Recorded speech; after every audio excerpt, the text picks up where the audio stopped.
আসসালামু আলাইকুম ওয়া রাহমাতুল্লাহ। প্রিয় শিক্ষার্থীরা, তোমাদেরকে আজকের সোনাইমুনি হামিদিয়া কামিল মাদ্রাসার অনলাইন ক্লাসে স্বাগত। আজকে আমার বিষয় দশম শ্রেণীর গণিতের দূরত্ব এবং উচ্চতা, অধ্যায় 10। এখন দেখো, দূরত্ব এবং উচ্চতার কয়েকটা জিনিস আমরা আগেভাগে জেনে নিতে হবে। সেই জিনিসটা কি? সেটা হলো দূরত্ব এবং উচ্চতা, এটা একটা ত্রিকোণমিতিক ধারা।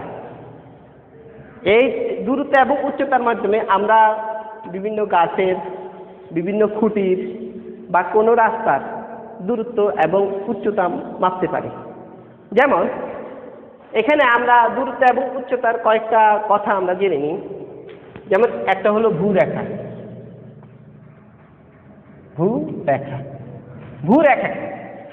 ভূরেখা হলো ভূমিতে অবস্থিত যে কোনো স্বয়ংরেখাকে ভূরেখা বলা হয়। যেমন ধরলাম আমরা এবি একটা রেখা, এটা একটা ভূরেখা।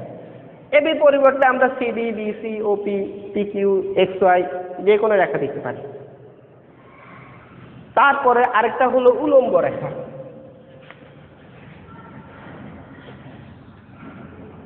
ভূরেখার পরে আরেকটা দেখলাম, এটা হলো ঊর্ধ্বরেখা। ঊর্ধ্বরেখাটাকে ভূরেখার উপর বিদ্যমান একটা খাড়া লম্বা রেখা। যেমন আমি এবি এর বিবিন্দুতে একটা রেখা দিলাম, এটা হলো বিসি, একটা খাড়া লম্বা রেখা দিলাম, এটা হলো ঊর্ধ্বরেখা। ঊর্ধ্বরেখাটা ভূরেখার সাথে 90 ডিগ্রি কোণ বা 90 ডিগ্রি কোণ উৎপন্ন করব। 90 ডিগ্রি কোণ উৎপন্ন করবে। এরপর ত্রিকোণমিতিক অনুপাতের আরেকটা রেখা হলো উলম্ব রেখা। উলম্ব রেখাটা কি? ভূরেখা এবং ঊর্ধ্বরেখাকে ছেদকারী যেই রেখা অবস্থিত তাকে বলা হয় উলম্ব রেখা। যেমন এখানে আমরা এ এবং সি বিন্দু সংযোজক একটা সরল রেখা, এটা রেখা, এই রেখাটার নাম হলো উলম্ব রেখা। এখন আমরা অঙ্ক করার সুবিধার্থে এটা তাহলে ভূরেখা,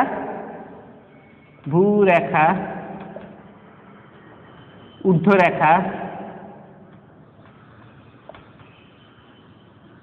এটা উলম্ব রেখা।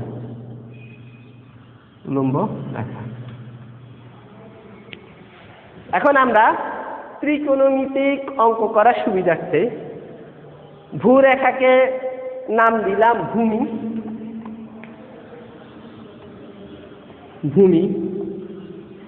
ঊর্ধ্বরেখাকে নাম দিলাম লম্ব এবং উলম্ব রেখাকে নাম দিলাম অতিভুজ।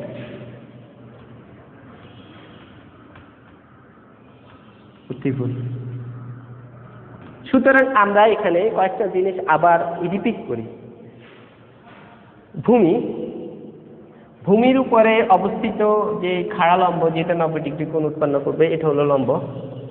আর 90 ডিগ্রি কোণের বিপরীতে যে রেখাটা, সেই রেখাটার নাম হলো অতিভুজ। ভূমি, লম্ব এবং অতিভুজ, এই তিনটার উপর ভিত্তি করে ত্রিকোণমিতিক কিছু সূত্র আছে। যেমন এইখানে একটা কোণ উৎপন্ন করলো, কোণের অনুপাত, কোণের বিভিন্ন মাপ হতে পারে, 30 ডিগ্রি, 60 ডিগ্রি, 45 ডিগ্রি। এই তিনটা কোণ আমরা বিবেচনায় নিই। তাহলে এই একটা সমকোণী ত্রিভুজের ভূমি, লম্ব এবং অতিভুজের উপর ভিত্তি করে আমরা তিনটা ত্রিকোণমিতিকের কোণের অনুপাত নিব। এই কোণটা যদি থিটা হিসাবে কল্পনা করি, তাহলে সাইন থিটা ইকুয়াল টু লম্ব বাই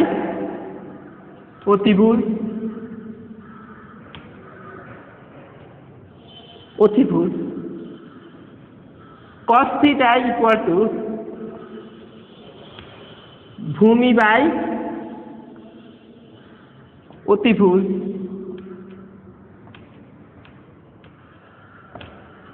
টেন থিটা বা ট্যানজেন্ট থিটা, এটা হলো লম্ব বাই ভূমি। তাহলে আমরা তিনটা এই তিনটা ত্রিকোণমিতিক অনুপাত এটা প্রমাণিত সত্য, এবং এটা পিথাগোরাসের সূত্রের উপর ভিত্তি করে এই তিনটা ত্রিকোণমিতিক অনুপাত আছে। আরো তিনটা আরো আছে, সেক আছে, কোসেক আছে, কট আছে। ওইগুলা আমাদের এই দূরত্ব এবং উচ্চতার জন্য এই তিনটা ত্রিকোণমিতিক অনুপাত হলেই যথেষ্ট। এখন এর উপর ভিত্তি করে আমরা অঙ্ক করব। আমরা একটু চ্যাপ্টার খুলি। আমরা যদি একটা 5 নাম্বার অঙ্ক থেকে শুরু করি,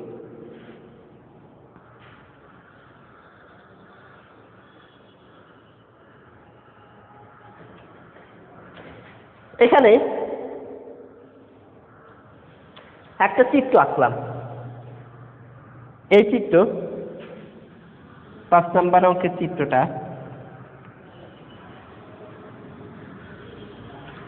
এখানে এ বি সি, এই সি কোণটা থিটা কোণের পরিবর্তে আমরা 60 ডিগ্রি ধরলাম। অতিভুজটা 8 মিটার। এখানে তাহলে 5 নাম্বার অঙ্কতে তাহলে এটা হয়ে যাবে 90 ডিগ্রি। সুতরাং আমি আগের চিত্রটা মুছে দিই। এখানে 5 নাম্বার অঙ্কে দেখানো হলো, তোমাদের বইয়ে 5 নাম্বার অঙ্কে দেখানো হলো বিসি এর দৈর্ঘ্য কত। 5 নম্বর উত্তর এখানে এসি শত, তো উত্তরের ক্ষেত্রে আমরা লিখতে পারি এসি ইকুয়াল টু 8 মিটার,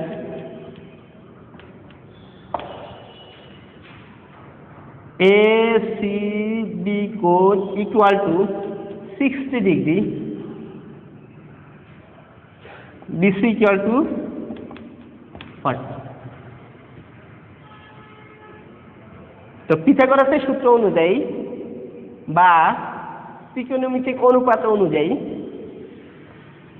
যেহেতু এটা একটা অতিভুজ, আমাদেরকে ভূমির দৈর্ঘ্য নির্ণয় করতে হবে। সুতরাং কস থিটার কসের অনুপাত বের করলেই হবে। কস এসিবি কোণ ইকুয়াল টু, কসের সূত্র কি? ভূমি বাই অতিভুজ,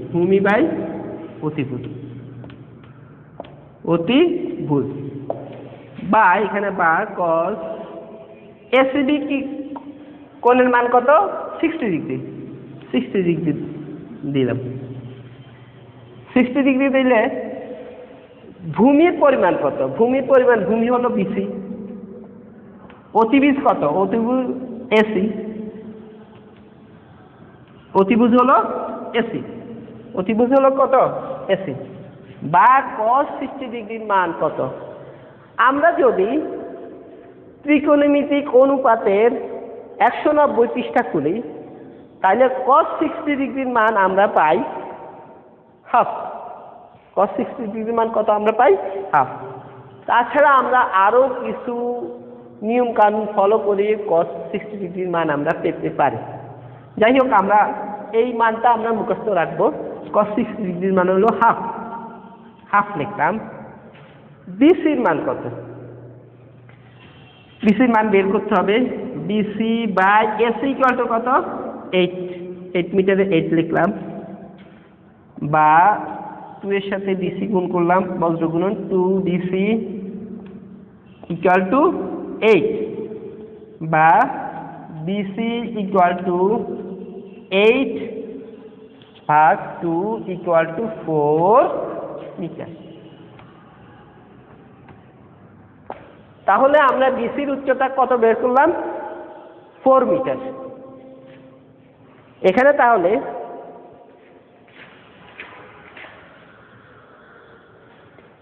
এ বি এর দৈর্ঘ্য কত? 6 নম্বর প্রশ্নে এ বি এর দৈর্ঘ্য কত? 6 নম্বর দি এ বি এর দৈর্ঘ্য কত? এ বি এর দৈর্ঘ্য কত? এখন উত্তরে কি লিখলাম? উত্তরে হবে এস ইকুয়াল টু 8 মিটার, এটা দিলাম। এসিবি ইকুয়াল টু 60 ডিগ্রি, তাও লিখলাম। বিসির জায়গা এবি। এখন এবিটা হলো কি? লম্ব। এসি হলো অতিভুজ। এই হিসাবে যদি দিই তাহলে এক্ষেত্রে সাইনের অনুপাত বের করতে হবে। সাইন এসিবি কোণ, সাইন এসিবি কোণ ইকুয়াল টু লম্ব বাই অতিভুজ, লম্ব বাই অতিভুজ। তো সাইন, এখানে আমি পুরোটা মুছে দিচ্ছি। সাইন বা অর সাইন এসিবি কোণের মান 60 ডিগ্রি, 60 ডিগ্রি ইকুয়াল টু লম্ব কত হবে? এবি, যেটা আমাকে বের করতে হবে। অতিভুজ 8 মিটার, 8 বা সাইন 60 ডিগ্রি মান কত? আমরা 105 পৃষ্ঠার আলোকে 100 কত পৃষ্ঠা? 190 পৃষ্ঠার আলোকে সাইন 60 ডিগ্রির মান √3/2 ইকুয়াল টু এবি বাই 8 বা 2ab ইকুয়াল টু 8√3 বা ab equal to 8√3/2 equal to 4√3। এখন আমাদের √3 মান হয় মুখস্থ থাকতে হবে অথবা ক্যালকুলেটরের সাহায্যে আমরা লিখতে পারি। 4 ইন্টু √3 মান 1.732058, আরো অনেক আছে। এটা যেহেতু আরো অসংখ্য সংখ্যা আছে, সুতরাং আমরা এখানে লিখব প্রায়। 4 এর সাথে 1.7 গুণ করলে কত হবে? তাহলে আমরা এখানে ক্যালকুলেটরের সাহায্যে একটু গুণ করি। 4 ইন্টু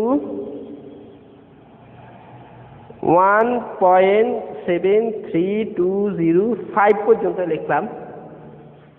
একটু লিখলে 6.928 at 6.928 মিটার প্রায়। সুতরাং আমরা দূরত্ব এবং উচ্চতার দুইটা প্রশ্নের সলিউশন তোমাদেরকে করলাম। পরবর্তীতে আরো সলিউশন করব, তোমরা ইনবক্সে প্রশ্ন করতে পারো, সে অনুপাতে আমি তোমাদেরকে উত্তর দিব। আসসালামু আলাইকুম ওয়া রাহমাতুল্লাহি ওয়া বারাকাতুহু।